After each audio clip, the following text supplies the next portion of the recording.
नमस्कार साथियों, स्वागत है आपका आपके अपने YouTube चैनल अभ्युत्थान पर। मैं गौरव यादव उपस्थित हूँ आपके सामने एक बार फिर एक नया टॉपिक लेकर। जैसा कि आपको विदित है, हम भारत का प्राचीन इतिहास पढ़ रहे थे और प्राचीन इतिहास में हमने सब परिचय से लेकर के और हम पहुँच गए थे कहाँ, 16 महाजनपदों को पढ़ते हुए मगध साम्राज्य तक। 16 महाजनपदों में एक शक्तिशाली साम्राज्य हुआ मगध साम्राज्य, उसको हमने पढ़ा। उसके पश्चात उसमें मगध साम्राज्य में जो छोटे छोटे वंश थे, ठीक है, उनको पढ़ते हुए हम हर्यक वंश, सुनाग वंश, इनको नंद वंश, इनको पढ़ते हुए हम कहाँ पर पहुँचते हैं, मौर्य वंश पर। मौर्य वंश में इतना जो मौर्य वंश का स्थान है, मौर्य वंश का जो स्थान है इतिहास में बहुत बहुत महत्वपूर्ण स्थान है, क्योंकि मौर्य वंश में एक राजा हुए सम्राट अशोक, जिनको अशोक महान भी कहा जाता है।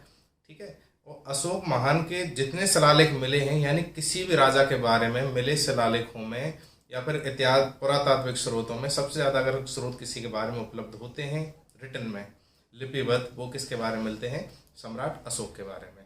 ठीक है, सम्राट अशोक कौन से वंश में हुए, मौर्य वंश में। यानी कि आज हम जो पढ़ने जा रहे हैं वो मौर्य डायनेस्टी है, यानी भारतीय प्राचीन इतिहास का सबसे बड़ा वंश, ठीक है, और सबसे शक्तिशाली वंश। भारत के इतिहास में जैसे दिल्ली सल्तनत में कई राजा ऐसे हुए जिन्होंने भारत पर विजय करी। अलाउद्दीन खिलजी ने भारत पर विजय करी, अपने आप को सिकंदर सानी भी कहता था। उसके पश्चात मुगल साम्राज्य फैला, फिर ब्रिटिशर्स आए, परंतु जो साम्राज्य पूरे भारत में जो मौर्य शासन के काल में था, उससे ज़्यादा कोई भी अपनी सीमाएं नहीं विस्तारित नहीं कर पाया। ठीक है, तो आज उन सारी चीज़ों के बारे में पढ़ेंगे। मौर्य वंश की जानकारी हमें मिलती कहाँ से है, जैसा कि अभी मैंने आपको बताया कि सम्राट अशोक के बारे में हमें स्रोत मिलते हैं, शिलालेख मिलते हैं, ठीक है, उनसे हमें जानकारी मिलती है। तो मौर्य वंश की जो जानकारी के स्रोत हैं ऐतिहासिक जानकारी के अनुसार ही हैं। कौन कौन से, साहित्यिक, विदेशी विवरण और पुरातात्विक सोर्स। ठीक है, साहित्यिक में क्या आ जाएगा, उस टाइम पीरियड के बारे में विद्वानों ने अपने क्या क्या मत दिए, क्या क्या उन व्यवस्थाओं के बारे में लिखा, ये सारी चीज़ें आ जाएंगी। विदेशी विवरण में यानी जो लोग बाहर से आए, जो कि हो सकता है एम्बेसडर्स हों या फिर दार्शनिक फिलोसोफर्स हों या फिर ट्रेवलर्स हों, उन लोगों ने भारत के बारे में क्या क्या लिखा। ठीक है, और पुरातात्विक सोर्सों में क्या मिलता है, जैसे कोई अभिलेख हैं, भवन हैं, मूर्तियां हैं और कोई सिक्के वगैरह हैं, ये सारी चीज़ें कहाँ पर आ जाएंगी, अपने पुरातात्विक स्रोतों में, यानी आर्कियोलॉजिकल सोर्सेस में। ठीक है, अब साहित्यिक स्रोतों में किसका सबसे महत्वपूर्ण स्थान आता है, एक आता है अर्थशास्त्र। ये किसने लिखी, ये लिखी चाणक्य ने। चाणक्य ने अर्थशास्त्र लिखी। ठीक है, पुराण, ये पुराण किसी एक ने नहीं लिखे, 18 पुराण लिखे गए थे, लेकिन विष्णु पुराण का जिक्र इसमें सबसे ज़्यादा हमें मिलता है। विष्णु पुराण वो है जिसमें मौर्य वंश का पूरी वंशावली हमें प्राप्त हो जाती है, यानी कि 6वीं शताब्दी से लेकर गुप्त साम्राज्य तक जो सारी जानकारी हमें संकलित मिलती है, वो कहाँ मिलती है, हमें मिलती है पुराणों में। ठीक है, भारतीय जो ग्रंथ हैं, जो महान ग्रंथ हैं, उनमें 18 पुराणों का उल्लेख मिलता है। ठीक है, नेक्स्ट पढ़ते हैं हम मुद्रा राक्षस। मुद्रा राक्षस नाटक है, ठीक है, उससे मिलती है। बौद्ध और जैन धर्म में भद्रबाहु का कल्प सूत्र है, हेमचंद्र सूरी का ग्रंथ है, ठीक है, और दीपवंश, महावंश, इस प्रकार के बौद्ध धर्म के काफ़ी ग्रंथ हैं, उनमें हमें जानकारियाँ मिलती हैं मौर्य वंश के बारे में। मेगस्थनीज कौन थे, मेगस्थनीज ने एक बुक लिखी, कौन सी, इंडिका, जो उस टाइम का सबसे ऑथेंटिक सोर्स है उस टाइम की सोशियो पॉलिटिकल सिस्टम को समझने के लिए। ये किसने लिखी, ये लिखी मेगस्थनीज था सिकंदर का एक राजदूत था, सेल्यूकस निकेटर, जिसको वो छोड़ गया था भारत में, क्योंकि वो खुद यहाँ से वापस चला गया था। सेल्यूकस निकेटर ने अपना राजदूत कहाँ पर भेजा, मौर्य सभा में, यानी कि चंद्रगुप्त मौर्य के दरबार में। ठीक है, वो दरबार में रहा काफ़ी टाइम तक और उसने यहाँ की जो व्यवस्थाएं थी उनके बारे में समझा, पढ़ा और लिखा। ठीक है, तो उसने इंडिका नामक किताब लिखी, और उसके अलावा स्ट्रैम्बो हैं, कर्टियस हैं, इन लोगों ने भी अनेक चीज़ें यहाँ के बारे में लिखी। पुरातात्विक स्रोतों में सबसे महत्वपूर्ण जो है वो है अशोक के अभिलेख। अशोक के अभिलेख हमें भारत के प्रत्येक स्थानों से प्राप्त होते हैं। ठीक है, और उनमें यानी पूरी वंशावली, अशोक ने जो धर्म यात्राएं करी, बौद्ध धर्म का प्रचार प्रसार किया, ठीक है, उसने ये सारी चीज़ें उसमें लिखी हैं। जूनागढ़ के अभिलेख हैं, कुछ मृदभांड मिलते हैं, काली पॉलिश वाले, ब्लैक पॉलिश मृदभांड, भवन मिलते हैं, स्तूप और गुफाएं, ठीक है, जैसे सांची का स्तूप है, इस प्रकार के कई स्तूप मिलते हैं। मुद्राएं मिलती हैं। तो उन मुद्राओं में कौन सी मेन है, वो है पंचमार्क मुद्राएं, यानी कि जिनके ऊपर कुछ अंकित करके वो चीज़ें बनाई जाती हैं। किसी मोर का चित्र बना दिया, कोई और चित्रकारी वगैरह कर दी, इस प्रकार से पंचमार्क जो सिक्के थे वो बनाए जाते थे।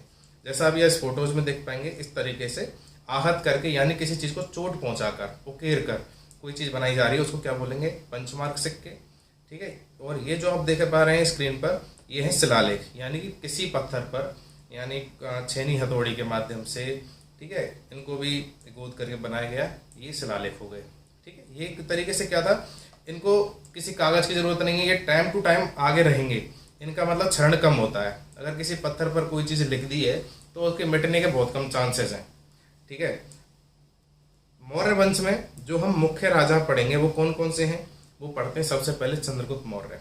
चंद्रगुप्त मौर्य कहाँ से आते हैं, यानी चाणक्य एक विद्वान थे, तक्षशिला विश्वविद्यालय था भारत में, शिक्षा का प्रमुख केंद्र, वहाँ के एक आचार्य थे, वो जाते हैं नंद की सभा में, जो नंदवंश के शासक थे धनानंद, उनकी सभा में जाते हैं। वहाँ पर उन्होंने अपने कोई विचार रखे, लेकिन उनका वहाँ पर अपमान किया जाता है, विचारों की वजह से नहीं, उनके रूप को लेकर, क्योंकि वो सुंदर नहीं थे देखने में, बहुत ज़्यादा कुरूप थे। तो उनके बारे में जो धनानंद था, उन्होंने कुछ गलत शब्द बोले और उनको वहाँ से अपमानित किया सभा में। वो बहुत ज़्यादा अपमानित हुए, तो वहाँ से बस उन्होंने एक प्रेरणा ली, बस एक प्रण लिया कि मुझे इस साम्राज्य को उखाड़ करके फेंकना है। अब एक ब्राह्मण आदमी, वो भी शिक्षक, इस तरीके की प्रण ले रहा है, यानी कि उसका कुछ न बहुत बड़ा अपमान हुआ होगा, तब उसने ये चीज़ प्रण लिया है। परंतु वो आदमी अपना बदला ले तो ले कैसे। ठीक है। वो अपने तलाश में निकलते हैं कि मैं कोई ऐसा राजा ढूंढूं या फिर कोई ऐसा मजबूत आदमी देखूं जो एक सेना संगठित करके साम्राज्य को खत्म कर सके। तो वो जंगल में भटक रहे थे, तो उन्हें गडरिये के पास में एक लड़का दिखाई देता है जो एक खेल खेल रहा था। उसको, लड़के के क्रियाकलापों को देखकर बहुत ज़्यादा प्रभावित हो जाते हैं, क्योंकि उस खेल के दौरान वो एक राजा बना हुआ था और जो छोटे छोटे बच्चे थे उनको उसने प्रजा के रूप में बना रखा था, उनको सेना के रूप में बना रखा था। तो उससे प्रभावित होता बहुत ज़्यादा और गडरिये से बात करता है कि भाई ये बच्चा किसका है, तो बताता है कि सर अपना बच्चा है। तो वो कहता है मैं इस बच्चे को लेना चाहता हूँ और मैं इसको एक पराक्रमी राजा बना दूंगा। ठीक है। तो उसके लिए कुछ वो पेमेंट करता है और वो अपने उस बच्चे को अपने साथ में ले जाता है, जंगल में उसकी शिक्षा दीक्षा करता है और उसको अस्त्र शस्त्र सारा ज्ञान दे देता है। ठीक है। धीरे धीरे करके वो उसे बहुत एक मजबूत व्यक्ति बना देता है और वो चंद्रगुप्त मौर्य नाम से फेमस होता है आगे चल करके, और एक बड़ी सेना बना के वो धनानंद को पराजित करते हैं और मौर्य वंश की स्थापना करते हैं।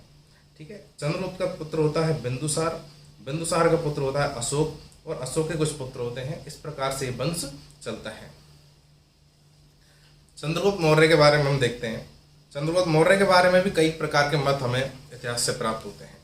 जैसे विष्णु पुराण है, विष्णु पुराण में क्या कहा गया, श्रीधर स्वामी जो उसके टीकाकार थे, उन्होंने क्या कहा कि जो चंद्रगुप्त मौर्य है वो नंदराज की एक पत्नी थी मुरा, उससे उत्पन्न बताया है। ठीक है। मुद्रा राक्षस में तो उनके अपमान होने की जो कहानी है चाणक्य की धनानंद के दरबार में, वो बताई गई है। और ये जो चंद्रगुप्त मौर्य है, इसके बारे में ये भी कई मत मिलते हैं। कई मतों में क्या है, जो कुछ ब्राह्मण ग्रंथ हैं उनमें इसको शूद्र भी बताया गया है। ब्राह्मण ग्रंथों में इसको शूद्र बताया गया है क्योंकि ब्राह्मण ग्रंथों में ये परिपाटी चली आ रही थी, ब्राह्मण क्षत्रिय वैश्य शूद्र वाली, और बौद्ध और जो जैन धर्म के ग्रंथ हैं उनमें इसको बताया जा रहा है क्षत्रिय। ठीक है। अब जो भी मत माने आप, जो भी इतिहासकार माने, किताब में कई इतिहासकारों के मत लिखे हुए हैं। ठीक है। मुद्रा राक्षस में क्या कहा गया है, राजा नंद ने भरे दरबार में चाणक्य को सम्मानित पद से हटा दिया और उसे दरबार से निकाल दिया गया। इस अपमान का बदला कैसे लिया, उसने चंद्रगुप्त के साथ में एक सेना संगठित करी और नंद वंश को क्या कर दिया, समाप्त कर दिया। अब यूनानी लेखक हैं प्लेटार्क और जस्टिन, यानी प्राचीन इतिहास में जो सबसे ज़्यादा वैधानिकता जो मिलती है, ठीक है, वैलिडिफिकेशन जो मिलता है, वो यूनानी लेखकों को मिलता है उस टाइम पे, क्योंकि उस टाइम पे यूनान के एक राजा थे सिकंदर या अलेक्जेंडर ने भारत पर आक्रमण किया था और उसने दो राजाओं से लड़ाइयाँ लड़ी, एक तक्षशिला नरेश आम्भी से और दूसरे पोरस से। दोनों लड़ाइयों में बिजी रहा, परंतु वो यहाँ से वापस चला गया क्योंकि उसकी सेना को यहाँ बहुत ज़्यादा भयंकर भीषण लड़ाई का सामना करना पड़ा था राजा पोरस के विरुद्ध, तो वो अपने राजदूत यहाँ पर छोड़ करके चला गया था। तो उनके साथ में कुछ दार्शनिक भी यहाँ पर रह गए, जिन्होंने भारत की जो उस टाइम व्यवस्थाएं थी उनको देखा, समझा और लिखा।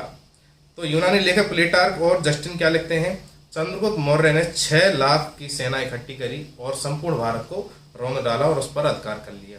अब उसने नंदवंश के लिए नहीं कहा है कि 6 लाख की सेना लेकर उसने नंद पर आक्रमण किया था, उसने कहा है कि 6 लाख की सेना उसने संगठित करी थी, यानी कि उसने छोटे छोटे राज्यों को जीता, अपने अंडर में लिया, उनकी सेना थी, उनका सर्वोच्च सेनाधिपति बन गया और उसने संपूर्ण भारत पर कब्जा कर लिया।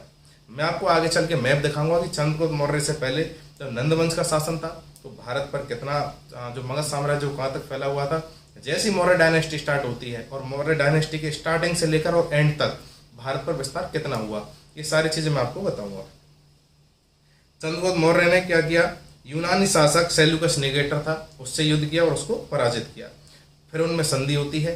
संधि के पश्चात में क्या है, चंद्रगुप्त से जो 500 हाथी लेकर के वो क्या करता है, यहाँ के हाथी ज्यादा प्रसिद्ध थे यहाँ के विषम परिस्थितियों में लड़ने के लिए।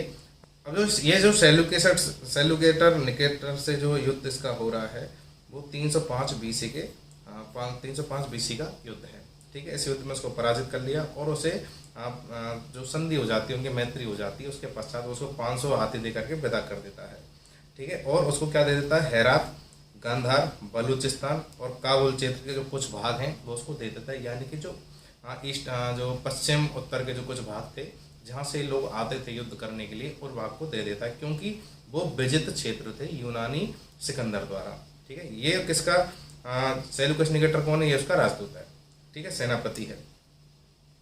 तो उसको कुछ भाग दे दिया। अब सेल्यूकस निकेटर बदले में क्या करता है, वो अपनी पुत्री हेलेना का विवाह कर देता है, यानी कि एक तरीके से अगर आप देखें, यानी कि भारत के अंतरराष्ट्रीय संबंध स्थापित होने लग गए और इंटरनेशनल रिलेशंस बनने लग गए मैत्रीपूर्ण और विवाह संबंधों के माध्यम से। हेलेना का विवाह कर देता है, ठीक है। सेल्यूकस ने क्या किया, अपने राजदूत था एक उसका एम्बेसडर, उसने उसको दरबार में भेज दिया। दरबार में भेजने की परंपराएं थी, जैसे आप मुगल साम्राज्य जब आप पढ़ेंगे, अकबर ने कहाँ पर वैवाहिक संबंध स्थापित किए, आमेर में, जयपुर राजघराने में। तो उन्होंने जो उनकी पत्नी थी उनके साथ में उनके भाई को भेजा, मान सिंह को, और जिन्होंने क्या किया, अपने जीवन पर्यंत अकबर के साथ में लड़ाई लड़ी, ठीक है। इस प्रकार से मेगास्थनीज को छोड़ेगा, क्योंकि अपनी पुत्री को हो सकता है अकेला छोड़ के नहीं जा रहा हो, इसलिए वो मेगास्थनीज को यहाँ पर छोड़ गया, भाई तुम भी वहाँ पर रहो और राजा की शरण में और उनकी सेवा करो, ठीक है। होना हो भाई, रिश्तेदार तो ही हमारे। मेगास्थनीज को चंद्रगुप्त मौर्य के दरबार में भेज दिया। मेगास्थनीज ने दरबार में रहते हुए यहाँ की जो इको पॉलिटिकल और जो सोशियो पॉलिटिकल स्ट्रक्चर था उसके बारे में एक अपनी कौन सी किताब लिखी, इंडिका नामक किताब लिखी, ठीक है। ये कुछ राजाओं के बारे में एक काल्पनिक फोटोज हैं जो कि आपको नेट पर भी अवेलेबल होंगे। चंद्रगुप्त मौर्य, इनके पश्चात आते हैं बिंदुसार मौर्य, बिंदुसार के पश्चात आते सम्राट अशोक मौर्य। ये 3 तो बहुत मुख्य राजा हैं। इनके अलावा एक कुणाल मौर्य कौन है, ये सम्राट अशोक के पुत्र हैं। दशरथ मौर्य भी उनके पुत्र हैं और संप्रति मौर्य भी पुत्र हैं। फिर ये आगे की उनकी वंशावली है। सबसे अंतिम में आते हैं बृहद्रथ मौर्य और इनके पश्चात में ये वंश समाप्त हो जाता है।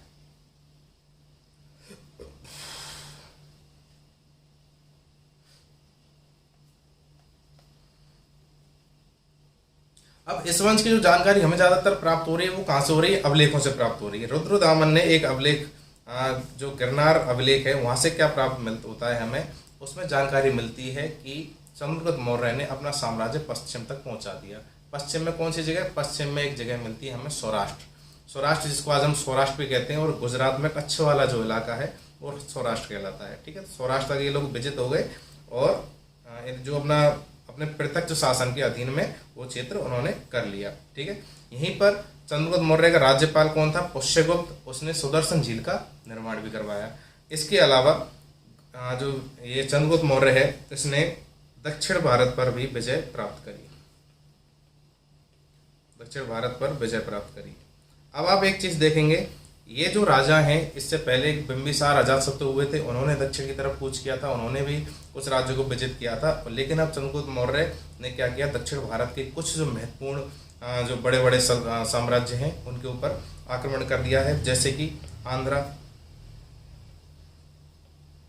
प्रदेश, उड़ीसा, महाराष्ट्र और कर्नाटका, इन प्रदेशों के ऊपर आक्रमण किया है और इनको भी विजित कर लिया है। इसकी जानकारी कहाँ मिलती है? मुद्रा राक्षस में इसकी जानकारी हमें प्राप्त होती है। मुद्रा राक्षस में कहा गया है कि चंद्रगुप्त की जो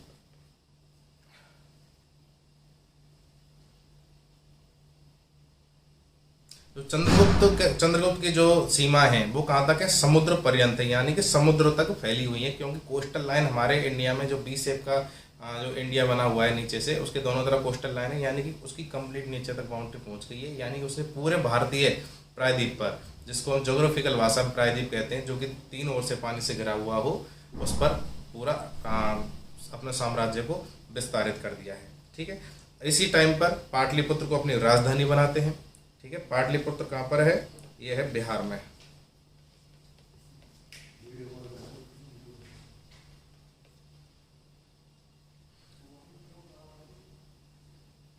ठीक है, और चंद्रगुप्त का जो सबसे ज्यादा प्राचीनतम साक्ष्य कहां पर मिलते हैं? वो मिलते हैं हमें रुद्रदामन अभिलेख में। रुद्रदामन अभिलेख से हमें क्या मिलते हैं? चंद्रगुप्त के जो सबसे ज्यादा पुरातात्वीय सोर्सेस हैं। ठीक है, ये तो कहां तक हो गया? ये हो गया चंद्रगुप्त मौर्य तक। इसने सबसे लास्ट में क्या किया? इसके यहाँ पर 12 साल वो पड़ा अकाल। ठीक है, अकाल के कई जो राजा हैं उनके शासनकाल में अकाल की सूचना वो जानकारियां मिलती हैं हमें। तो 12 साल का इसके यहाँ पर अकाल पड़ा और 12 साल के अकाल से ही व्यथित हो गया, क्योंकि इसकी जो प्रजा थी वो बहुत ज़्यादा दुखी हो गई। इनके टाइम पे प्रजा को ज़्यादा कर लाद कर या फिर कुछ ऐसी जो नहीं था कुछ कि जनता को ज़्यादा परेशान किया जाता हो, ये चीज़ें धीरे धीरे बाद में जो सत्ता लोलुपता के कारण में ये चीज़ बढ़ती गई। ठीक है, राजाओं ने करों में वृद्धि करी, जनता पर अनेक प्रकार के कर लगाए गए और उन पर अत्याचार किए गए।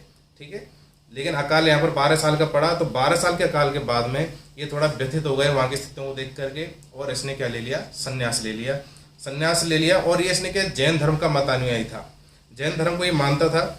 इसने अपना सिंहासन जो है वो किसको सौंप दिया? अपने पुत्र को। पुत्र कौन है इसका? बिंदुसार। और इसने जैन मुनि भद्रबाहु से दीक्षा ली और कहाँ चला गया? ये जंगल में चला गया। ठीक है, फिर आगे चलता है, श्रवण बेलगोला नामक स्थान है, वहाँ पर 298 ईसा पूर्व अपना शरीर त्याग देता है। जैन धर्म में इसे क्या कहा गया? संलेखना या संथारा भी कहा गया है। इसने अपना शरीर कैसे त्यागा? इसने अपनी भूख प्यास ये सारी चीज़ें त्याग दी थी, खाना वाना सब त्याग दिया था, और इसकी मृत्यु कब हो जाती है? 298 ईसा पूर्व में। ठीक है, यहाँ तक अपना चंद्रगुप्त मौर्य कंप्लीट हुआ। जो महत्वपूर्ण जानकारियाँ इसके बारे में थी वो मैंने सारी चीज़ें आपको कवर करवा दी। वैसे जानकारियों का ऐसा है कि जिस एग्जाम के बारे में पढ़ेंगे उसमें आप कितना भी डीप चले जाइए, जानकारियों की कोई कमी नहीं है। तो साथियों, अब जो हम नेक्स्ट देखते हैं वो किसके बारे में? बिंदुसार के बारे में। बिंदुसार भी एक महान राजा हुए, चंद्रगुप्त मौर्य के पुत्र थे। चंद्रगुप्त मौर्य ने क्या ले लिया था? संन्यास ले लिया। उनके निर्वाण की प्राप्ति हुई 298 ईसा पूर्व में। उसके पश्चात में बिंदुसार राजा बनते हैं और लगभग 23-24 साल तक ये यहाँ पर शासन करते हैं। ठीक है, बिंदुसार के बारे में कहा जाता है कि ये प्रथम सीजेरियन सम्राट था। अब एक वर्ड है, ये मेडिकल टर्म का वर्ड आता है, सीजेरियन। सीजेरियन क्या होता है?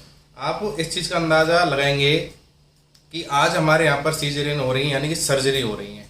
ठीक है, सर्जरी का वर्ड यहाँ पर आ रहा है कब? 298 ईसा पूर्व, और आज चल रही है अपनी 2023। ठीक है, यानी कि इस चीज़ को हम कितना पढ़ रहे हैं? 2300-2400 साल पुरानी पढ़ रहे हैं।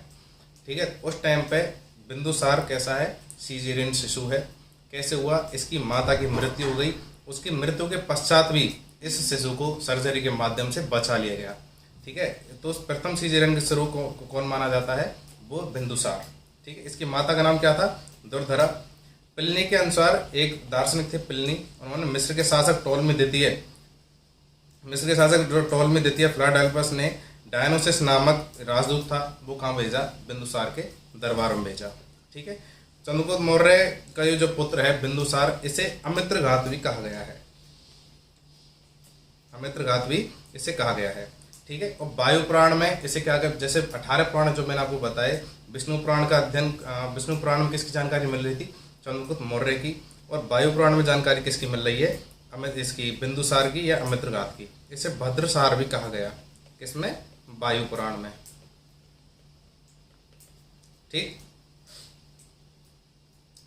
इसके एक दार्शनिक और थे, स्ट्रेबो, जो अभी मैंने आपको कुछ नाम बताए थे जो विदेशी विवरण हमें प्राप्त होते हैं, तो स्ट्रैबो ने क्या लिखा है, सीरिया के एक शासक थे एंटियोकस, उन्होंने डायमेकस नामक एक राजदूत कहाँ भेजा है, बिंदुसार के दरबार में।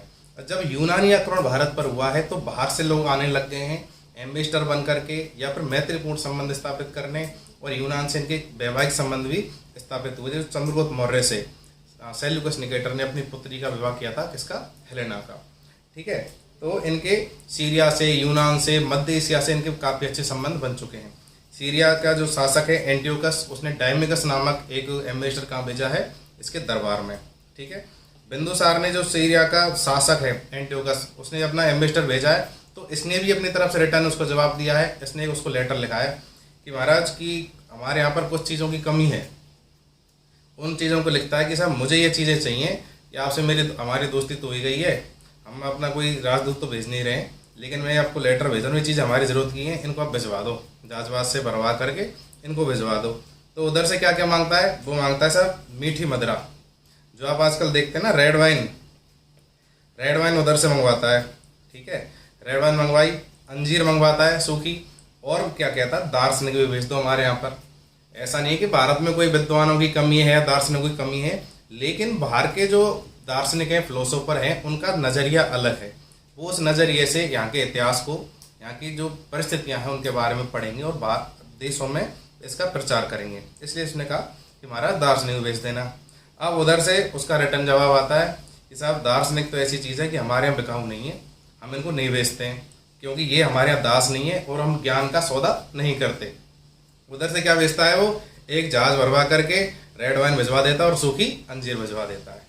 ठीक है, अब आगे चलते हैं। बिंदुसार का जो साम्राज्य था वो कहाँ तक, तक्षशिला तक फैला हुआ था। ठीक है, यानी कि इनका पूरा जो वेस्टर्न और नॉर्दर्न जो एरिया है वो पूरा कवर है, और साउथ तक ये लोग पहुँच चुके हैं। कहाँ तक, आंध्र प्रदेश, महाराष्ट्र, कर्नाटक, उड़ीसा तक। ठीक है, वहाँ तक ये लोग पहुँच चुके हैं। अब इनके टाइम पे क्या हो जाते हैं, विद्रोह हो जाते हैं। विद्रोह इसलिए होते हैं क्योंकि इनकी राजधानी कहाँ है, वो कोन्नर में है, बिहार में। जो मगध की राजधानी चली आ रही पाटलिपुत्र, वही इनकी राजधानी है। पाटलिपुत्र इनकी राजधानी, वो पड़ रही है साइड में बिल्कुल, यानी कोर्नर में कोई ऐसा इनके पास में सेंट्रल पावर नहीं है कि जो सारा एक देख सके। बाद में जो राजधानी जो अपनी स्थानांतरित हुई थी, यानी कि पूरा एरिया पहले नॉर्दर्न का ही कंट्रोल में किया जाता था, चाहे भले कोई राजा बन जाए, और उसका शक्ति केंद्र कौन सा था, दिल्ली। ठीक है, अब इनका सबसे उधर पड़ रहा है ईस्टर्न में, कौन सा, पाटलिपुत्र। तो ये लोग वहाँ पर कंट्रोल नहीं कर पा रहे हैं, तो इन्होंने अपने कुछ गवर्नर जो इनके एरियाज थे उनमें गवर्नर नियुक्त कर रखे हैं। जैसे अवंती राज्य था, उज्जैनी, उसमें एक नया बना रखा है इसने अपना बेटा अशोक को अपना बेटा जो गवर्नर बना रखा है। तो विद्रोह होते हैं तो अपने बेटों को बुलाता है। उसके बेटे थे 100, जैसे कौरव हुआ करते थे ना 100, उसी प्रकार इसके 100 बेटे थे। तो अपने बेटों को बुलाता है, बेटो ऐसे ऐसे वो विद्रोह हो गया है, और उनको खदेड़ के आओ, जरा समझा के आओ कि महाराज अपनी है। तो इसके बेटे जाते हैं सब, अशोक और सुसीम, और इन विद्रोहों को क्या कर देते हैं, दमन कर देते हैं। ठीक है, ये आजीवक धर्म का क्या था, अनुयायी था। बौद्ध धर्म में से एक नया धर्म निकला था, कौन सा, आजीवक नहीं, जैन धर्म में से एक नया संप्रदाय निकला था, आजीवक संप्रदाय। वो किसने निकाला था, यानी कि जो इनके जो विरोधी थे महावीर जैन के, जो पहले शिष्य हुए लेकिन बाद में विरोधी हो, उन्होंने आजीवक धर्म जो संप्रदाय था उसकी स्थापना करी थी। बिंदुसार आजीवक धर्म का अनुयायी था।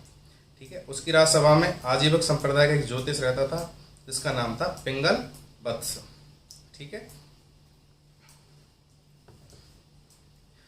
अब जो चाणक्य है जिसने कि नंदवंश को समाप्त करवाया था चंद्रगुप्त मौर्य के माध्यम से, वो वृद्ध हो चुका है, और वो इसके टाइम पे क्या है, वो इनका प्राइम मिनिस्टर है, यानी कि प्रधानमंत्री है। सारा राजकाज उसके कंट्रोल में चल रहा है, उसके निर्देशन अंतर्गत चल रहा है।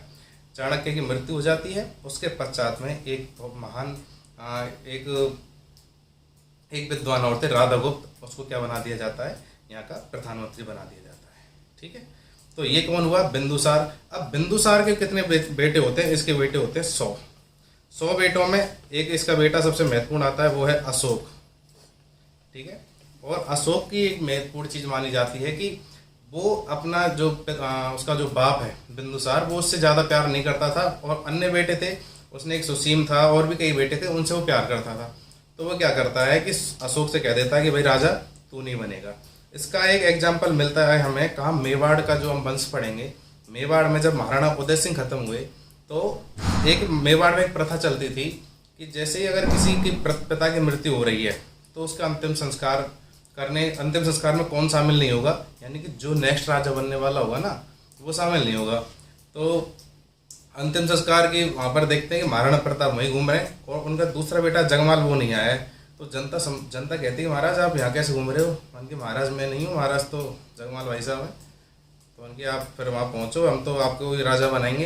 तो ये चीज़ यहाँ पर भी होती है। अशोक को लोग चाहते हैं प्रजा में, और वो कुछ क्रूर भी है कि वैसा मैं नहीं बनूंगा तो कोई नहीं, दुर्योधन की तरह ही है। जैसे 100 थे कौरव, 100 ही यहाँ पर हैं। ये अपने सारे भाइयों को मरवा देता, अपने 99 भाइयों को मरवाने का उल्लेख मिलता है। और इसका एक भाई जीवित रहता है मात्र, जो क्या था, बौद्ध भिक्षु, इसलिए उसको छोड़ देता है। और अशोक क्या बन जाता है, साम्राज्य का राजा। सम्राट अशोक के बारे में हमारे इतिहास में सम्राट महान के नाम से मिलता है, यानी अशोक महान। इसका साम्राज्य 273 से 232 से पूर्व 273 से 232 बीसी तक था। 2-3 साल तो इसके झगड़े घाटों में निकल गई। ये लड़ता रहा अपने भाइयों से, अपने भाइयों को मारता रहा। 269 ईस्वी तक आकर के इसने सारे भाइयों को सल्टा दिया, खत्म कर दिया। अब ये बैठेगा अपने आराम से गद्दी पे, ब्याह शादी करके अपनी पटरानियों के साथ में शासन करेगा। ठीक है। जैन अनुस्मृति में अशोक ने जो बिंदुसार की इच्छा के विरोध क्या किया है, मगध के सिंहासन पर अधिकार किया है। महावंश और दीपवंश क्या है, ये 2 बौद्ध ग्रंथ हैं और ये कहाँ लिखे गए, सिंघल भाषा में लिखे गए, यानी कि सिंघल द्वीप पर। सिंघल द्वीप यानी श्रीलंका। ठीक है। तो उसमें अशोक ने अपने 99 भाइयों की हत्या कर क्या किया था, सिंहासन पर अधिकार किया। 4 वर्ष तक उत्तराधिकार युद्ध चला और 269 ईसा पूर्व में इसका विधिवत रूप से राज्याभिषेक हो गया। ठीक है। मास्की, गुर्जरा और नेटूर, ये क्या है, ये जगहों के नाम हैं, प्लेसेस हैं, और इन पर क्या मिलते हैं, कुछ शिलालेख मिलते हैं। उनमें इसका नाम क्या मिलता है, अशोक। बैराट और भाब्रू के शिला जो अभिलेख हैं उसमें इसका नाम क्या मिलता है, प्रियदर्शी राजा और देवनाम प्रियदर्शी। ये देवनाम प्रियदर्शी तो हम लोगों ने कर दिया है सिंपल फॉर्म में, इसका नाम देवाना प्रियदर्शी कुछ इस प्रकार से वहां पर मिलता है। ठीक है। अशोक की माता का नाम क्या है, शुभद्रांगी, और जिसका अन्य नाम क्या, धर्मा भी है। ठीक है। वो कौन थी, चंपा के एक ब्राह्मण की बेटी। चंपा क्या था, 16 महाजनपदों में आपने पढ़ा है, चंपा एक महानगर हुआ करता था। ठीक है। अशोक के जो प्रयाग स्तंभ है उसमें उसकी पत्नी कारवाकी का उल्लेख मिलता है। कारवाकी, अगर आपने एक मूवी देखी हो अशोका के नाम से, शाहरुख खान की मूवी में करीना कपूर जो रोल करती है वो कारवाकी नामक किरदार है। ठीक है। कारवाकी इसकी पत्नी थी। एक अन्य रानी का उल्लेख है पद्मावती का। महावंश जो ग्रंथ है उसमें असंधि मित्रा नामक जो रानी है वो कौन है, अशोक की पटरानी, यानी एक रानी से इनका नहीं सरता था, इनकी कई रानियां हुआ करती थी।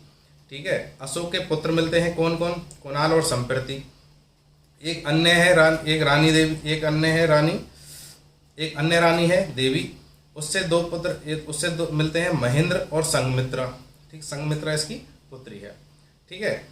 और जो कुणाल है और संप्रति हैं, इनमें भी उत्तराधिकार का युद्ध चलता है, लेकिन ये युद्ध डायरेक्ट नहीं लड़ रहे हैं। इनके जो माता है ना, जैसे कैकेयी और वो हुआ करती थी सुमित्रा, उस प्रकार से, तो इनके भी आपस में इनकी माताओं को द्वंद्व चलता है। और लास्ट में क्या, कुणाल को अंधा करवा देती हैं और संप्रति को क्या बना देती हैं, राजा, संप्रति की माँ। ठीक है। राजतरंगिणी कलहड़ ने लिखी।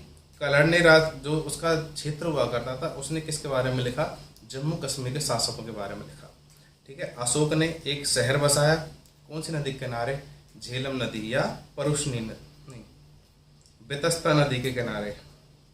बेतस्ता नदी का जो उल्लेख में हमें मिलता है, झेलम नदी, उसके किनारे एक शहर बसाया, कौन सा, श्रीनगर। नेपाल में एक और शहर बनाया, देवपत्तन या ललित पाटन। अशोक के एक और बेटी थी जिसका नाम था चारुमती। एक कौन सी हो गई, संघमित्रा। ठीक है। इन दोनों का वो विवाह कर देता है। चारुमती का विवाह किससे होता है, एक क्षत्रिय था देवपाल नामक क्षत्रिय से उसकी शादी हो जाती है। अब इनके जो पुत्र हैं उनके आपस में क्या होता है, क्लेश होता है, आपस में लड़ाइयाँ होती हैं। पहले कुणाल को बनाया जाता है, कुणाल के बाद में किसको बनाया जाता है, संप्रति को बना दिया जाता है। ठीक है। इस प्रकार से इनकी आपस में लड़ाइयाँ चलती हैं, यानी कि ये जो वंश चले आ रहे हैं ना, इन सब में वही सिस्टम चल रहा है कि किसी की हत्या करो, उस पर बैठ जाओ, तब जाके हम राजा बन पाएंगे। ठीक है, बिना मारे तो किसी का काम नहीं चल रहा भाई। राजतरंगिणी में श्रीनगर की स्थापना हुई, बेतस्ता नदी के किनारे पर या झेलम नदी के किनारे पर। नेक्स्ट आगे बढ़ते हैं। अब ये जो आप देखेंगे मैप, इस मैप में सबसे पहले जो 16 महाजनपदों के टाइम पे ये है। ठीक है, यहाँ से जब हम आगे बढ़ रहे हैं, यहाँ पर जब तो वंश स्टार्ट हो रहे हैं, हर्यक वंश, सुनाग वंश वगैरह, तो इसका क्षेत्र बढ़ जाता है इस प्रकार से, राजस्थान तक या बैराड़ तक ये लोग कवर कर लेते हैं। उससे फिर और आगे बढ़ते हैं, जम्मू कश्मीर का ये पूरा एरिया कवर हो गया है और पाकिस्तान के बलूचिस्तान वगैरह तक ये लोग पहुंच गए हैं और नीचे, लेकिन विंध्याचल को ये अभी ढंग से पार नहीं कर पाए हैं और इधर इनका पूरा बंगाल तक शासन हो गया है। ठीक है, अब आ जाता है चंद्रगुप्त का टाइम पीरियड। अब ये सब तक्षशिला तक आगे तक पहुंच गए हैं। ठीक है, लेकिन इधर बाउंड्री इनकी इतनी ही है। उसके बाद आते हैं बिंदुसार। चंद्रगुप्त ने इधर आक्रमण करे हैं लेकिन पूरी तरह से अधिकार नहीं जमा पाया है, लेकिन बिंदुसार ने इधर आक्रमण कर करके पूरा कर लिया है। अब आते हैं कौन? सम्राट अशोक। सम्राट अशोक के पास से सिर्फ एक एरिया बच रहा था, ये वाला जो हाईलाइट आपको दिख रहा होगा, ये वाला एरिया सिर्फ इससे बच रहा था। ये एरिया कौन सा था? कलिंग। इसको पहले जीत चुके थे परंतु ये इनके कंट्रोल में नहीं था। तो अब ये आप मैप देखोगे तो एक एरिया कंप्लीट हो गया है। यानी कि एक युद्ध होता है, एक बहुत ज़्यादा महत्वपूर्ण युद्ध इस काल का, वो था कलिंग युद्ध। कलिंग युद्ध होता है 261 ईसा पूर्व में, यानी कि इसके जो शासन चल रहा है 261 ईसा पूर्व बीसी में एक युद्ध होता है कलिंग का, शासन के 8वें साल में। ठीक है, कलिंग का युद्ध होता है। ये लोग पहले इनके उसमें आधिपत्य स्वीकार नहीं कर रहे हैं, आक्रमण कर देता है और एक बहुत भयंकर आक्रमण था, क्योंकि ये लोग काफ़ी बार वहाँ पर इन्होंने आक्रमण किया है, जीतने की कोशिश भी करी है, लेकिन वो भी बहुत एक शक्तिशाली साम्राज्य था, उसको ये लोग नहीं जीत पा रहे थे। इसने बहुत बड़ी सेना इकट्ठी करी, वहाँ पर अटैक किया और उस युद्ध में 1 लाख से अधिक लोग मारे गए। ठीक है, यानी 2 राज्यों के युद्ध में 1 लाख से अधिक लोगों का मरना। यानी आप इससे अंदाजा लगा सकते हो कि वहाँ की जो नदियाँ थी उनमें सिर्फ पानी पानी था, वहाँ के जो रणभूमि थी उसमें एक तरीके से कीचड़ हो गया था। किससे? शरीर के चिथड़ों से, खून से, बहुत बुरी हालत जो इस युद्ध के बारे में बताते हैं। बहुत दुर्दांत युद्ध माना जाता है ये इतिहास में। 1.5 लाख लोगों को क्या बना लिया गया? बंदी बना लिया गया। ठीक है, जैसे प्रिजनर ऑफ वॉर रहते हैं ना, लड़ने वालों को या फिर साधारण लोग थे उन सबको जेलों में डाल दिया इसने। इस युद्ध में भयंकर नरसंहार हुआ। अब इस युद्ध को जब वो युद्ध भूमि पहुंचा, कलिंग को तो जीत लिया, लेकिन जब इस युद्ध भूमि में अशोक खुद पहुंचता है, उसके जो हृदय विदारक जो घटना है, दृश्य हैं, उनको देख करके इसका जो है दिल बिल्कुल दहल जाता है कि ये मैंने कौन सा पाप कर दिया, इतने सारे लोग इतनी बुरी कंडीशन में मारे। तो इसका वहाँ से हृदय परिवर्तन हो जाता है और ये धार्मिक परिवर्तन की ओर चल देगा। कलिंग युद्ध के बाद में उसने भौतिक विजय पाने की नीति को अपने छोड़ दिया, यानी कि सब मैं अब युद्ध नहीं लड़ूंगा, मुझसे लोग नहीं मारे जाएंगे। उसका हृदय परिवर्तन हो गया इतने सारे लोगों को मरा हुआ देख करके। अब उसने कौन सी नीति अपनाई? उसने नीति अपनाई धम्म विजय की। धम्म मतलब धर्म के रास्ते पर चलकर, नीति के माध्यम से, धर्म नीति के माध्यम से। ठीक है, धम्म यानी बुद्धम शरणम गच्छामि, इस प्रकार से ये बुद्ध की शरण में अब चला जाता है। कलिंग युद्ध और उसके जो परिणाम हैं, उसके जो कलिंग युद्ध और उसके जो परिणाम है वो कहाँ मिलेंगे हमें? अशोक के 13वें अभिलेख में उनकी सारी सूचना हमें प्राप्त होगी। ठीक है, ये कलिंग युद्ध हुआ। अब नेक्स्ट आते हैं हम, जो सबसे महत्वपूर्ण चीज है अशोक के शिलालेख, जहाँ से क्वेश्चन पूछा जाता है ये कलिंग युद्ध हुआ, सम्राट अशोक का जन्म कहाँ हुआ, कौन पत्नी थी, कौन पुत्र थे। ये क्वेश्चन कोई इतने ज़्यादा रिलेवेंस रखते नहीं है, लेकिन सबसे महत्वपूर्ण भारतीय इतिहास में ये चीज़ मानी जाती हैं। जो इनके पुरातात्विक स्रोत हैं, जो अभिलेख हैं, जहाँ से जानकारी मिल रही है कौन सा राजा किस टाइम पे हुआ, वहाँ से क्वेश्चन हमेशा पूछा जा रहा है। अशोक के अभिलेखों के बारे में ईरानी शासक थे कौन? डेरियस। वहाँ से इसको प्रेरणा मिली अशोक को अपने अभिलेख लिखने की। ठीक है, अब ईरानी शासक यहाँ गया तो नहीं है, लेकिन जो राजदूत जो आया करते थे, जो इनके मैत्री संबंध स्थापित हो गए थे, इंटरनेशनल रिलेशंस, ठीक है, वो लोग इनको आकर के बता रहे हैं कि हमारे यहाँ के राजा तो इस प्रकार से लिखवाते हैं अपनी ख्यातियों को, तो आप भी इस प्रकार से लिखवाओ। तो इसने लिखवाना स्टार्ट कर दिया। 1750 में एक टी फैंतलर नामक विद्वान थे, उन्होंने दिल्ली में अशोक स्तंभ का क्या लगाया? पता। अब आप कहोगे सब 1750 से पहले किसी को मिले नहीं क्या? अब उसका भी इतिहास देखेंगे। सबसे पहले जो पढ़ने का श्रेय इसको मिला 1837 में, यानी कि जो इनकी लिपि है उसको सबसे पहले जेम्स प्रिंसेप ने 1837 में पढ़ा। ये कौन थे? एक ब्रिटिश विद्वान थे। अशोक के अभिलेख में 4 प्रकार की लिपि यूज हो रही हैं, ब्राह्मी, खरोष्टी, ग्रीक और अरामिक। ग्रीक इसलिए हो रही है, ग्रीक यानी कि यूनानी, ठीक है। अरामिक यानी कि जो अरबी भाषा है, और जो उस साइड की भाषा है ब्राह्मी और खरोष्टी अपने यहाँ की भाषा है। अभिलेखों का वर्गीकरण देखते हैं। अभिलेखों को 2 भागों में बांट दो। कौन कौन से? एक तो हो गया शिलालेख, यानी कि कोई पत्थर की कोई बड़ी शिला है, उसके ऊपर उकेर करके लिख दिया अपनी ख्यातियों के बारे में। और कोई स्तंभ बनाया, यानी कोई बड़ा स्तंभ बनाया, उसके ऊपर चारों तरफ इसने राउंड राउंड राउंड लिख दिया, और उसके ऊपर कोई अपना खुद का फोटो लगवा दिया है, कुछ इस प्रकार से। जैसे सारनाथ का अशोक स्तंभ मिलता है ना, उसके ऊपर 4 मुंह शेर के लगे हुए हैं चारों तरफ, जो अपने सत्यमेव जयते में लिया गया है, उस प्रकार से वो क्या थे? स्तंभ लेख। अब जो शिलालेख हैं उसमें भी 2 टाइप के हैं, एक तो है बड़े शिलालेख, एक है छोटे शिलालेख। तो बड़े शिलालेख जो कितने मिले हैं? वो मिले हैं हमें 14, और 14 कितने स्थानों से मिलते हैं? वो मिलते हैं हमें 8 स्थानों से, ठीक है। और अशोक के जो लघु शिलालेख हैं उनकी संख्या 20 से अधिक है, यानी वो काफ़ी हैं। बड़े में जो हम लिखते हैं वो शाहबाजगढ़ी, जो पेशावर में है, कालीन भारत यानी कि आज का पाकिस्तान, पेशावर में शाहबाजगढ़ी। मानसहरा, ये भी कहाँ पड़ता है? पाकिस्तान में हजारा नामक स्थान पर। कालसी, ये कहाँ है? उत्तराखंड में। गिरनार गुजरात में। सोपरा महाराष्ट्र में। एरागुड़ी आंध्र प्रदेश में। धौली उड़ीसा में। जौगढ़ उड़ीसा में, ठीक है। जो लघु शिलालेख हैं वो कुछ एमपी में है, रूपनाथ, गुर्जरा, सासाराम बिहार, भाबरू और बैराट कहाँ है? जयपुर में। मस्की हैदराबाद। ब्रह्मगिरी मैसूर। सिद्धपुर मैसूर। जटिंग रामेश्वर ब्रह्मगिरी के पास में, ठीक है। एरागुड़ी आंध्रा में। गोवीमठ मैसूर के कोपवाल स्थान पर। पालिकगुंडू गोवीमठ से 4 मील दूर। राजुल मंडगिरी आनंद कुरनूल।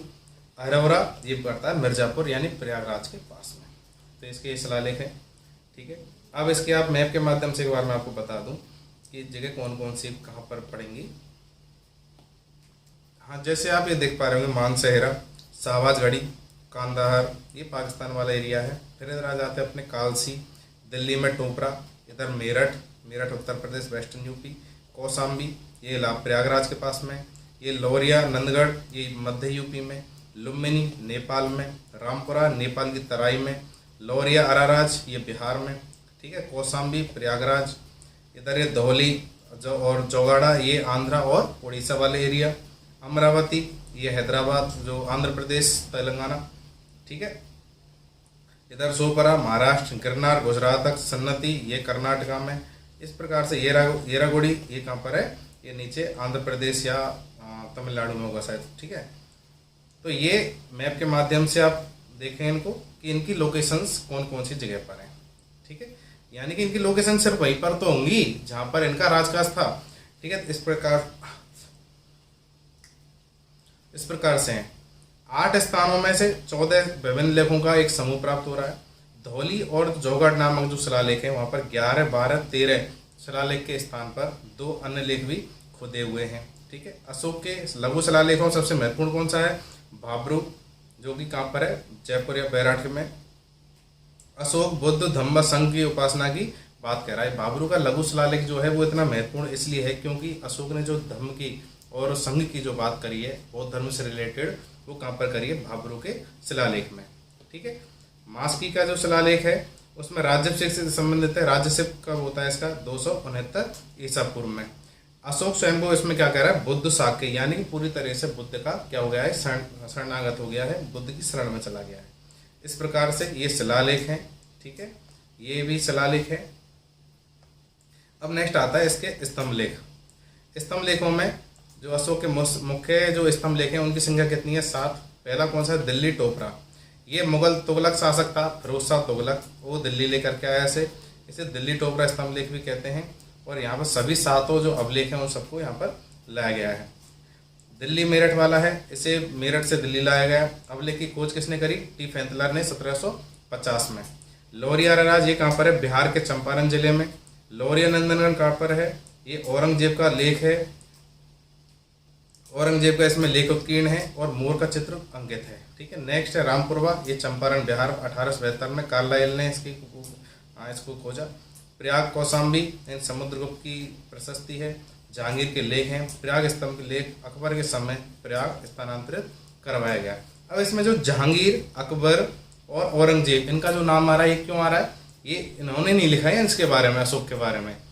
इनको ये स्थान मिले जहाँ पर पहले से कुछ लिखा हुआ था, इन जगहों पर इन्होंने क्या किया, अपनी भी प्रशस्ति लिखवा दी। ठीक है। इस प्रकार से देखिए ये पिलर है कोई, और पिलर के ऊपर इस तरीके से ये लैंग्वेज लिखी हुई है। ठीक है। नेक्स्ट इधर ही आप देखो, ये है सारनाथ का अशोक स्तंभ, ऊपर शेर। इस प्रकार से 4 शेर किसमें बनाए गए अपने सत्यमेव जयते वाले उस चिन्ह में। इस सारनाथ का क्या है, अशोक स्तंभ। नेक्स्ट आते हैं लघु स्तंभ इस अभिलेख पर, यानी एक तो हो गए बड़े पिलर, एक हो गए छोटे पिलर, माइनर पिलर एडिक्ट्स। ठीक है। अशोक के जो राज की घोषणाएं होती थी वो कहाँ पर लिखी जाती थी, छोटे स्तंभों पर। साधारण तौर से जो लघु स्तंभों का जो उल्लेख यूज है वो राजकीय जो घोषणाएं हैं, ठीक है, उनके बारे में हो रहा है। कहाँ पर है, ये है सांची। सांची का स्तूप सुना है आपने, सांची रायसेन जिला मध्य प्रदेश। फिर आता सारनाथ। सारनाथ कहाँ है, वाराणसी। संघ भेद रोकने संबंधी आदेश है। संघ में अगर कोई भेद होता है, कोई मतभेद होता है, उसे रोकने संबंधी इसने आदेश पारित किया है। क्योंकि उस टाइम पर कोई बौद्ध महागुरु नहीं है। बौद्ध महागुरु है तो कोई ऐसा नहीं जिनका सिर्फ एक का कंट्रोल हो, इसलिए एक राजा है, ये बौद्ध धर्म का संरक्षक है, इसलिए कुछ आदेश जारी कर रहा है राजकीय। इसकी खोज किसने करी है, 1905 में ऑरेल स्टैन ने करी है। कौशाम्बी कहाँ पर है, इलाहाबाद के समीप है। ये लेख किसको समर्पित है, ये अशोक की जो रानी थी कारुबाकी, कारुबाकी ने अपने टाइम पीरियड पर जो भी कुछ दान दक्षिणा वगैरह दी, ठीक है, उससे रिलेटेड चीज़ें इस पर लिखी गई हैं। रोमेंदेक का जो अभिलेख है वो नेपाल की तराई में मिलता है। अशोक की जो धर्म यात्रा थी, जो उसने प्रचार प्रसार किया अनेक क्षेत्रों में घूम करके, उसके बारे में उल्लेख यहाँ पर मिलता है। नेक्स्ट मिलता है निगलीवा, निगाली सागर नेपाल तराई। अशोक के जो राज्याभिषेक है, अशोक के राज्याभिषेक के 14वें वर्ष में अशोक ने एक कनक मुनि स्तूप को क्या करवाया, संवर्धित करवाया, और उसके बारे में कहाँ मिलता है, निगलीवा वाले लघु शिलालेख में। ठीक है। अब ये जो आपको पीछे पूरा दिख रहा है, ये एक स्तूप है। स्तूप के बाहर ये वो स्तंभ लगा हुआ है, ये वाला। ठीक है। और इस पर आपको इसमें शायद नहीं दिख पाए, लेकिन इस स्थान पर ये चीज़ें लिखी हुई हैं। ठीक है। ये लघु स्तंभ शिलालेख है। अब अशोक और बौद्ध धर्म के बारे में पढ़ते हैं कि अशोक ने बौद्ध धर्म के प्रचार प्रसार में क्या क्या किया। कलिंग युद्ध के पश्चात में क्या तो है कि कलिंग युद्ध के पश्चात में क्या हो रहा है, अशोक किसका शरणागत हो गया है, बौद्ध धर्म का शरण में चला गया है। ठीक है। बौद्ध स्थलों की यात्राएं कर रहा है। उसके अभिलेखों में धम्म यात्रा का उल्लेख मिल रहा है। धम्म यात्रा यानी कि धर्म यात्रा। ठीक है। अशोक ने बौद्धों की 30वीं संगीति का आयोजन करवाया है। उससे पहले अजातशत्रु ने करवाया था। ठीक है। 30वीं संगीति का आयोजन हुआ। धर्म प्रचारकों कहाँ भेजा गया, दक्षिण भारत भेजा, श्रीलंका भेजा, बर्मा भेजा, और आगे कई देशों में, मंगोलिया वगैरह में धर्म का प्रचार हुआ। यानी सम्राट अशोक के टाइम पे धर्म का जो बौद्ध धर्म है उसका सर्वाधिक प्रचार प्रसार होता है। अशोक का धर्म संकुचित नहीं था। उसके जो उपदेश हैं, उसके उपदेशों में क्या क्या है वो भी उपदेश देने लग गया। यानी कि बौद्ध धर्म की इतनी शिक्षा उसने प्राप्त कर ली, यानी वो खुद उपदेश दे रहा है, लोगों को अपने धर्म के बारे में सिखा रहा है। माता पिता की सेवा करें, आज्ञा माने, ब्राह्मण बौद्ध भिक्षुओं का आदर करें, और दास और सेवकों के प्रति दया करें। यानी कि दास और सेवक जो आपकी सेवा कर रहे हैं उनके ऊपर दया करें, उनके ऊपर अत्याचार ना करें। यानी ये भी अहिंसक रास्ते पर अब चल रहा है। इसने जो कलिंग वाला युद्ध है उसके पश्चात से बौद्ध धर्म अपनाया था, और इसने क्या छोड़ दी थी, भौतिक विजय की नीति छोड़ दी थी। अब इसको कौन सी विजय करनी है, धम्म विजय, यानी कि धार्मिक नीति से विजय करनी है। अशोक ने धर्म प्रचार के लिए कौन कौन से उपाय अपनाए, अनुसंधान, धम्म महापात्र, धम्म श्रवण और धर्म प्रचारों की नियुक्ति। अनुसंधान यानी कि किसी भी सब्जेक्ट के बारे में कुछ रिसर्च करना, ठीक है, यानी अपने धर्म के बारे में रिसर्च करना। धम्म महापात्र, उसमें जो कौन कौन से पात्र हैं उनकी जो उल्लेखनीय कार्य हैं उनके बारे में लोगों को बताना। धर्म श्रवण यानी कि जो उपदेश हैं उनको सुनना और आगे सुनाना। और धर्म प्रचारों की क्या करना, नियुक्ति, यानी कि वो कहाँ जो देशों में प्रचार करने जाएंगे। ये आप एक मैप देखते हैं, बौद्धिज्म भारत में है। बौद्धिज्म भारत से कहाँ पर जाता है, इधर बैक्टीरिया की तरफ जाता है, बैक्टीरिया ऊपर है, बैक्टीरिया तक जाता है। इधर से रसिया, चाइना और इधर मंगोलिया तक ये पहुंच रहा है। ठीक है, और आगे इधर भी काफ़ी देशों में इसका प्रचार प्रसार हुआ, लेकिन इधर ये कारगर नहीं हो पाया। लेकिन इस साइड, इस वाले पूरे रीजन में बौद्ध धर्म का अच्छा खासा प्रसार हुआ। ये कब तक का है? Extent of Buddhism and trade routes in century first. ठीक है, नेक्स्ट आते हैं पुराणों के अनुसार जो अशोक था उसके उत्तराधिकारी कौन कौन थे। उसके उत्तराधिकारी देखते हैं। कुणाल था, एक बंधुपालित है, ये कौन है? ये कुणाल का पुत्र है। इंद्रपालित, बंधुपालित का पुत्र। दसोन, इंद्रपालित का पुत्र। दशरथ, दसोन का पुत्र। संप्रति, दशरथ का पुत्र। शालिशुक, देवधर्मन, शतधनुष और बृहद्रथ। बृहद्रथ जो है वो क्या अंतिम शासक है, उसकी हत्या कर दी जाती है और उसके पश्चात में नए वंश की स्थापना हो जाती है। पुष्यमित्र शुंग ने इसकी हत्या करी और शुंग वंश का शासन स्टार्ट हो जाता है। कहाँ पर? मगध पर। मौर्य वंश की समाप्ति हो जाती है। इतिहास में अशोक का नाम उसकी शांति, अनाक्रमण और सांस्कृतिक विजय की नीति के लिए अमर है। उसने अपने जीवन में मात्र एक युद्ध लड़ा, सबसे महान युद्ध लड़ा। उसके पश्चात उसने शांति की, अहिंसा का रास्ता अपनाया। इसलिए उसकी सांस्कृतिक विजय, अनाक्रमण और शांति की जो नीति है, उसके कारण से उस अशोक महान के नाम से अमर हुआ। ये जो आज का सेशन था आपको कैसा लगा, इसके बारे में आप कमेंट्स में ज़रूर बताएं।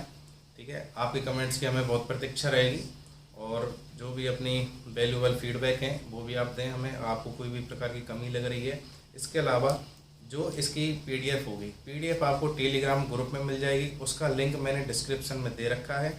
अपने टेलीग्राम चैनल को, ग्रुप को ऐड को, टेलीग्राम जो अपना ग्रुप है उसमें आप ज्वाइन करें तो आपको वहाँ पर इसकी पीडीएफ मिल जाएगी। और आने वाले जो भी लेक्चर्स हैं उन सब की पीडीएफ भी आपको वहीं पर अवेलेबल रहेगी। इसलिए इस जो सेशन है इसको लाइक करें, कमेंट करें और इसको शेयर करें अपने दोस्तों तक। और चैनल को क्या करें? सब्सक्राइब करें और बेल आइकन भी दबा लें, जिससे क्या है कि जो भी कोई वीडियोज डलेंगी, कोई भी नोटिफिकेशन आपके पास पहुंच जाएगा, जिससे आप सही टाइम पर उसे देख पाएंगे। ठीक है, तो इसके बारे में आपकी प्रतीक्षा रहेगी कि आपके कमेंट्स कब आएँ। जय हिंद, जय हिंद, जय भारत, राम राम साहब।